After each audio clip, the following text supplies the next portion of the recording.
Hello students, इस video में हम पढ़ेंगे इंटेक्स क्वेश्चन 1.14। Intex question 1.14। तो देखिए, जो एक क्वेश्चन दिया है कि what is the two dimensional coordination number, what is the two dimensional coordination number of a molecule in square close pack layer. Square close pack layer में कितने coordination number हैं टू डायमेंशन में। तो हम लोग पीछे पढ़े थे कि स्क्वायर क्लोज पैक लेयर जैसे ए टाइप का हम इस तरह से बनाए थे, ऐसे यक्स में भी बनाए थे और वाई में भी इस तरह से बनाए थे। एटम्स को इस तरह से आइडेंटिकल एटम्स ऐसे बनाए गए थे। तो इसमें देखिए, जो एक एटम है, कोई भी एक सिंगल एटम अगर हम ले लें, जैसे ये वाला एटम अगर देखिए, तो ये एटम जो है ये 1 2 3, सॉरी इससे नहीं कर रहा है टच,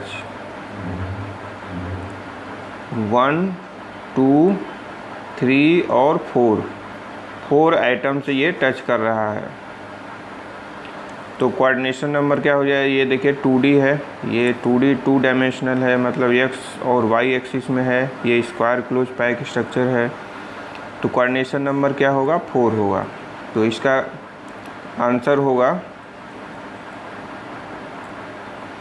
कि the coordination number of a molecule in two dimension in square close pack layer is 4। Next question इसमें दिया है क्वेश्चन नंबर 1.15। इसमें यह दिया गया है कि a compound form hexagonal close pack structure, a compound form hexagonal close pack structure. फिर पूछा है कि what is the total number of void in 0.5 mole of its, मतलब 0.5 मोल में कितने नंबर ऑफ वाइड हैं। और सेकेंड क्वेश्चन इसी में है कि how many of these are tetrahedral void, उसमें से कितने टेट्राहेड्रल वाइड हैं। तो चलिए इस क्वेश्चन को सॉल्व करते हैं। तो देखिए, हम लोग जानते हैं कि number of particle in 1 mole, number of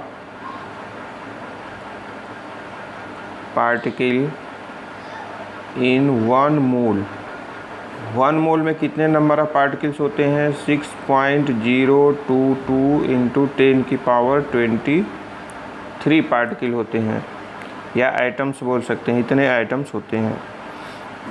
तो यहाँ पे बोला गया है कि 0.5 मोल में हम निकाल सकते हैं। इसमें देखिए क्वेश्चन में 0.5 मोल में हमको निकालना है। तो सबसे पहले हम निकाल लें कि 0.5 मोल में कितने आइटम्स हैं, कितने पार्टिकल्स हैं। तो हम निकाल लेंगे कि नंबर ऑफ पार्टिकल इन 0.5 मोल। तो 1 मोल में इतने हैं, तो 0.5 मोल में क्या हो जाएगा, 0.5 इंटू 6.022 इंटू 10 की पावर 23। तो इसको मल्टीप्लाई करेंगे तो 3.011 इंटू 10 की पावर 23। तो 0.5 मोल में इतने पार्टिकल्स होंगे। तो हम लोग जानते हैं कि नंबर ऑफ ऑक्टाहेड्रल वाइड जो होता है, जैसे हम लोग पढ़ चुके हैं कि number of octahedral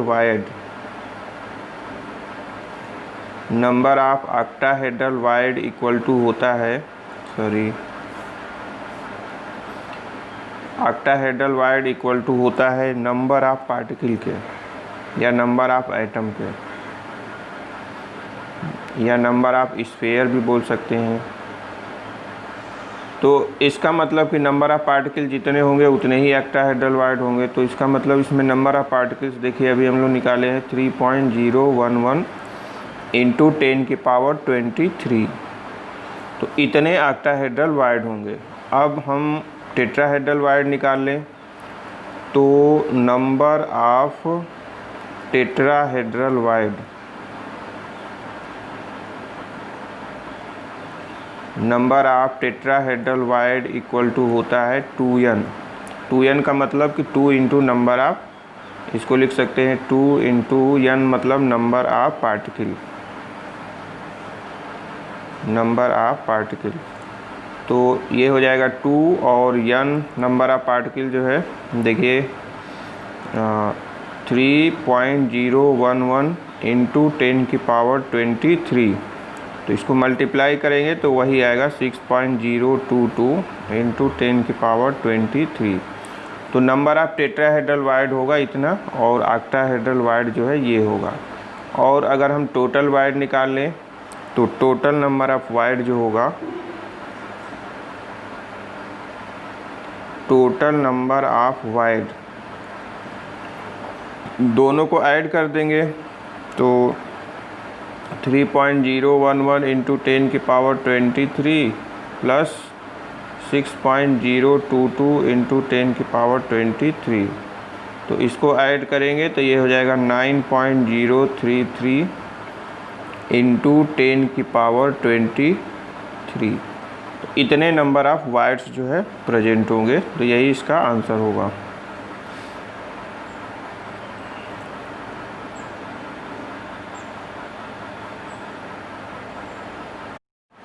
next question है 1.16। तो इसको देखते हैं यहाँ पे। तो इसमें दिया है कि a compound is formed by 2 element m and n। कोई कंपाउंड है जो m और n एलिमेंट से मिलकर के बना हुआ है। फिर इसमें बोला है कि the element n form CCP, मतलब कि क्यूबिक क्लोज पैक स्ट्रक्चर बना रहा है। And atom of m occupy 1/3 of the tetrahedral void. What is the formula of the compound. तो देखिए यहाँ पर कोई कंपाउंड है जो 2 एलिमेंट से मिलकर के बना है, एक m और एक n से। इसमें बोला है कि जो एलिमेंट n है वो CCP बना रहा है। तो जो एलिमेंट n है वो CCP स्ट्रक्चर बना रहा है। तो उसमें हम मान लेंगे कि जो नंबर ऑफ पार्टिकल्स है वो n है या n एटम है। n क्या है? Number of particle, number of atom of the CCP structure. n क्या बना रहा है? CCP बना रहा है। n जो है CCP बना रहा है, क्यूबिक क्लोज पैक स्ट्रक्चर बना रहा है। तो उसमें नंबर ऑफ पार्टिकल हम मान लेंगे क्या है? स्मॉल n है। इसके बाद देखिए m बोला है कि m occupy 1/3 of the tetrahedral void. तो टेट्राहेड्रल वाइड कितना होता है? 2n होता है। टेट्राहेड्रल वाइड कितना होता है? 2n। 2 into number of particle या नंबर ऑफ एटम। और इस टेट्राहेड्रल वाइड का 1/3 है। m क्या है? 1/3 पार्ट है। ये 2n क्या है? टेट्राहेड्रल वाइड है। ये 2n जो है टेट्राहेड्रल वाइड है, मतलब नंबर ऑफ टेट्राहेड्रल वाइड, या बोल सकते हैं टेट्राहेड्रल वाइड। और इस टेट्राहेड्रल वाइड में 1/3 पार्ट जो है क्या है? m है। 1/3 पार्ट जो है, देखिए लिखा है कि an atom of m occupy 1/3 of the tetrahedral void. तो अगर हम रेशियो निकालें तो रेशियो जो होगा m/n, तो देखिए क्या होगा? 2n/3 का ये रेशियो आएगा। तो इसको अगर रेशियो को सिंप्लीफाई करें, मतलब इसमें आप 3 से मल्टीप्लाई कर दें, तो देखिए ये हो जाएगा 3 इंटू 2n/3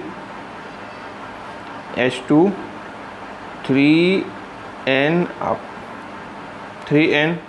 तो ये 3 से 3 क्या हो जाएगा?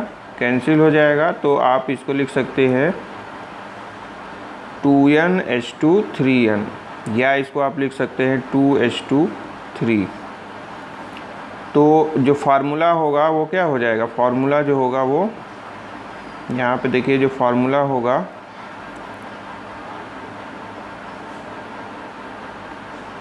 फार्मूला जो है यम कितना है 2 है, तो फार्मूला हो जाएगा m2 और n3 है तो n3। तो यही इसका फार्मूला होगा। तो ईजिली है, बहुत ईजी है, इसमें आप आसानी से निकाल सकते हैं। इसके बाद देखिए जो नेक्स्ट क्वेश्चन है 1.17, इसमें बोला गया है कि which of the following lattice has highest packing efficiency. किस लेटिस में हाईएस्ट पैकिंग एफिशिएंसी है। तो हम लोग सिंपल क्यूबिक में पैकिंग एफिशिएंसी पढ़े थे, कितना होता है 52.4%।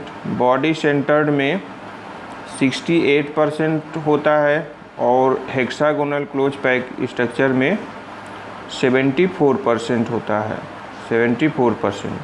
तो हाईएस्ट किस में है HCP में, हाईएस्ट जो है HCP में होगा। तीनों का कंपैरिजन करेंगे तो हाईएस्ट इसमें आएगा HCP में। तो ये ऐसा क्वेश्चन नंबर 1.17। और इसमें एक क्वेश्चन और है इंटेक्स क्वेश्चन में, देखिए क्वेश्चन नंबर 1.18। तो ये क्वेश्चन है कि ion element with molar mass 2.7 into 10 की पावर -2 kg पर मोल है, ये kg पर मोल होगा। Form a cubic unit cell with edge length 405 picometre. Density if its density is 2.7 into 10 की पावर 3 kg पर metre cube, what is the nature of cubic unit cell. तो देखिए यहाँ पर सब कुछ दिया गया है और nature of cubic unit cell मतलब कि पूछा गया है कि ये जो क्यूबिक सेल है वो कौन सा होगा, सिंपल होगा कि बॉडी सेंटर्ड होगा कि FCC होगा, यही बताना है आपको। मतलब आपको जेड की वैल्यू निकालनी है। तो यहाँ पे देखिए क्या क्या दिया गया है। मोलर मास दिया है, मोलर मास दिया है 2.7 इंटू 10 की पावर -2 kg पर मोल। और ए जो दिया है वो 405 पिकोमीटर में दिया है। और इसमें जो डेंसिटी दिया है रो इक्वल टू दिया है 2.7 इंटू 10 की पावर 3 kg पर मोल, kg पर मीटर क्यूब है, सॉरी मीटर क्यूब, kg पर मीटर क्यूब दिया है। और हमको निकालना क्या है, जेड की वैल्यू निकालनी है। तो देखिए यहाँ पे मोलर मास kg पर मोल में दिया है, डेंसिटी भी kg पर में दिया है। तो जो ए की वैल्यू है उसको भी हमको चेंज करना पड़ेगा मीटर में। तो इसको हम मीटर में चेंज कर लें तो 405 इंटू 10 की पावर -12 मीटर हो जाएगा। ये -12 मीटर,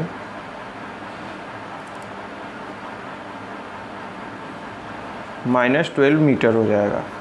फिर इसको अब हम यहाँ पे फॉर्मूले में रख करके और इसको सॉल्व कर सकते हैं। तो चलिए यहाँ फॉर्मूले, इस केस में जैसे कि एज लेंथ जब मीटर में लेते हैं तो डेंसिटी का फार्मूला हम लोग यूज करते हैं rho equal to ZM upon A cube into NA, A cube into NA। तो यहाँ से हमको निकालना है जेड। तो जेड निकालेंगे तो ये हो जाएगा rho into A cube into NA upon क्या हो जाएगा कैपिटल M।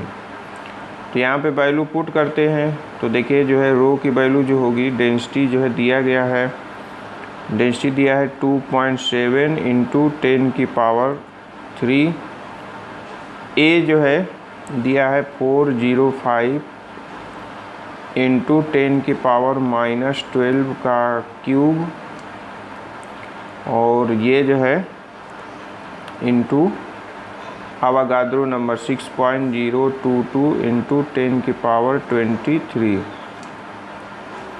6.022 इंटू 10 की पावर 20, ये 23 होगा। इतना अपान हो जाएगा मोलर मास। तो मोलर मास दिया है 2.7 इंटू 10 की पावर -2।